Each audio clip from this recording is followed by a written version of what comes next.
റൈസിനും ചപ്പാത്തിക്കൊക്കെ പറ്റിയ ഒരു അടിപൊളി സൈഡ് ഡിഷാണ് ഇന്നത്തെ റെസിപ്പി. അതിന് വേണ്ടിയിട്ട് ഒരു അടി കനമുള്ള നല്ലൊരു ഇരുമ്പ് പാത്രമാണ് ഞാൻ എടുത്തിട്ടുള്ളത്. അത് ചൂടായി വരുമ്പോഴേക്കും ഒരു 2 ടേബിൾ സ്പൂൺ എണ്ണ ഒഴിച്ചു കൊടുത്തു. അതിലേക്ക് ഒരു 5 മുട്ടയാണ് ഞാൻ എടുത്തിട്ടുള്ളത്. 5 മുട്ട പൊട്ടിച്ചൊഴിച്ചു കൊടുത്തു.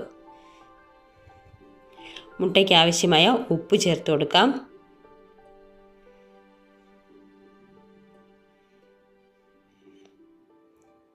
കാൽ സ്പൂണോളം മഞ്ഞൾപ്പൊടി കൂടി ചേർത്ത് കൊടുക്കാം.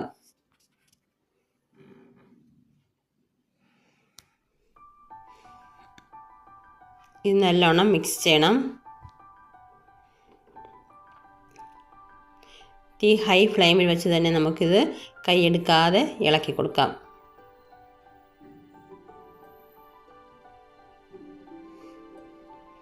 മുട്ട ചിക്കി തോർത്തിയെടുക്കുക എന്ന് പറയില്ലേ, അതുപോലെ ഇതിൻ്റെ ഈർപ്പം എല്ലാം വലിഞ്ഞതിന് ശേഷം നമുക്കിതുപോലെ ചിക്കി തോർത്തിയെടുക്കണം.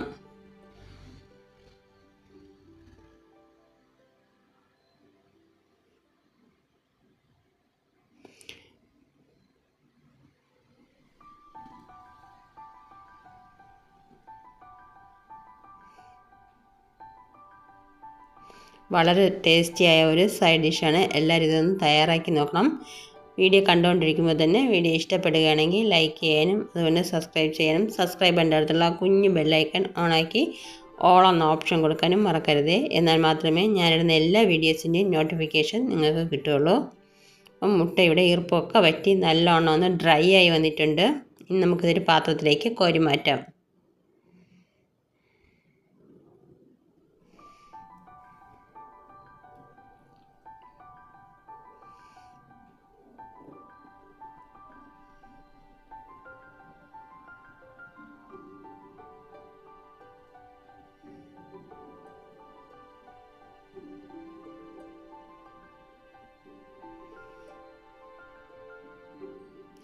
മുട്ട വറുത്ത ഇതേ പാത്രത്തിലേക്ക് തന്നെ നമുക്കൊരു 2 ടേബിൾ സ്പൂൺ എണ്ണ ഒഴിച്ചു കൊടുക്കാം.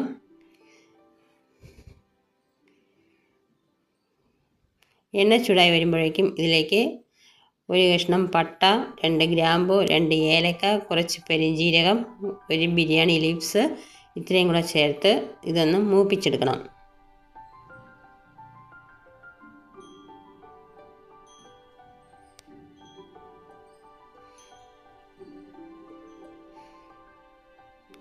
പെരുംജീരകമൊക്കെ മൂത്ത് നല്ലൊരു മണം വരണം.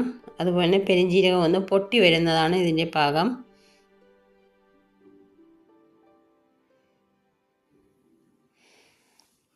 ഇനി നമുക്കിതിലേക്ക് ഒരു 2 സവാള നീളത്തിലരിഞ്ഞത് ചേർത്ത് കൊടുക്കാം.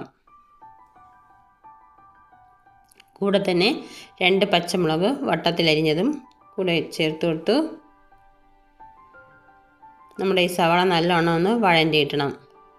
പെട്ടെന്ന് വഴണ്ടി കിട്ടാനായിട്ട് നമുക്ക് ഉപ്പ് ചേർത്ത് കൊടുക്കാം.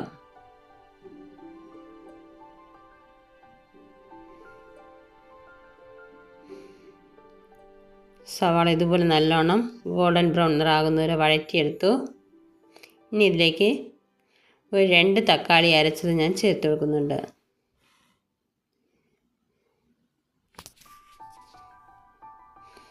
തക്കാളിയുടെ പച്ച ചുവ മാറുന്നതുവരെ ഇളക്കി കൊടുക്കാം.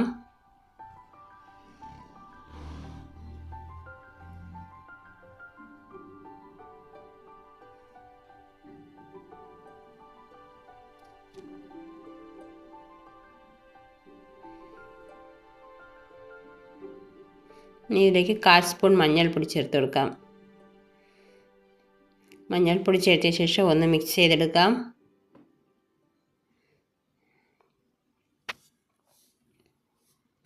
ഇനി ഇതിലേക്ക് ചതച്ച് വെച്ച ഇഞ്ചി വെളുത്തുള്ളിയും കൂടെ ചേർത്ത് കൊടുക്കാം.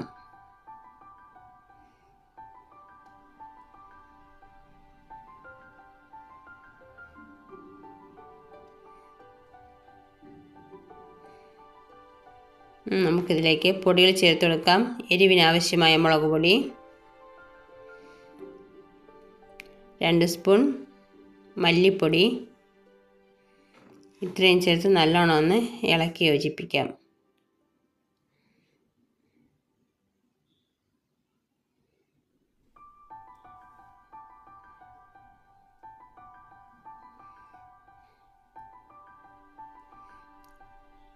പൊടികളൊക്കെ നല്ലോണം വഴറ്റി ഇട്ടിട്ടുണ്ട്. ഇനി ഇതിലേക്ക് ആവശ്യമായ വെള്ളം ചേർത്ത് കൊടുക്കാം.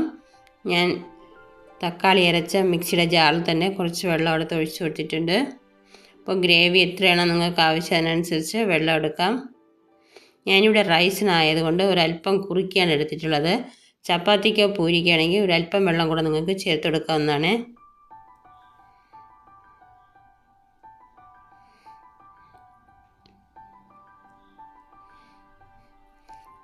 നമുക്ക് നേരത്തെ വറുത്ത് വെച്ച മുട്ട ഇതിലേക്ക് ചേർത്ത് കൊടുക്കാം.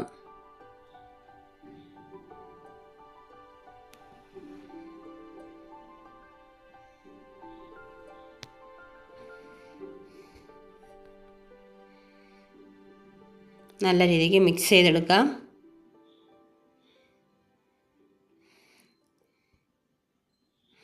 ഉപ്പ് കുറവാണോ എന്ന് ചെക്ക് ചെയ്തതിന് ശേഷം ഉപ്പ് കുറവാണെങ്കിൽ ഉപ്പിട്ട് കൊടുക്കുക. ഇതിലേക്ക് കുറച്ച് മല്ലിയില കൂടി ചേർത്ത് ഒന്ന് ഇളക്കി യോജിപ്പിച്ചെടുക്കുകയാണ്. അപ്പോൾ നമ്മുടെ വളരെ ടേസ്റ്റിയായ എഗ് ബുർജിയുടെ റെഡി ആയിട്ടുണ്ട്. റൈസിനും ചപ്പാത്തിക്കും പൂരിക്കൊക്കെ കഴിക്കാൻ പറ്റിയ ഒരു അടിപൊളി സൈഡ് ഡിഷാണ്. അപ്പോൾ എല്ലാവരും ഇതുപോലെ തയ്യാറാക്കി നോക്കി ഇഷ്ടപ്പെടുകയാണെങ്കിൽ ലൈക്ക് ചെയ്യാനും സബ്സ്ക്രൈബ് ചെയ്യാനും സബ്സ്ക്രൈബ് ബട്ടണിലുള്ള കുഞ്ഞ് ബെല്ലൈക്കൺ കൂടി ഓണാക്കി വയ്ക്കാനും മറക്കരുതേ. എന്നാൽ മാത്രമേ ഞാനിടുന്ന എല്ലാ വീഡിയോസിൻ്റെയും നോട്ടിഫിക്കേഷൻ നിങ്ങളുടെ ഫോണിൽ കിട്ടുകയുള്ളൂ. Thanks for watching my video. Thank you. അടുത്ത നല്ലൊരു വീഡിയോ ആയിട്ട് ഉടൻ തന്നെ ഞാൻ വരുന്നതായിരിക്കും.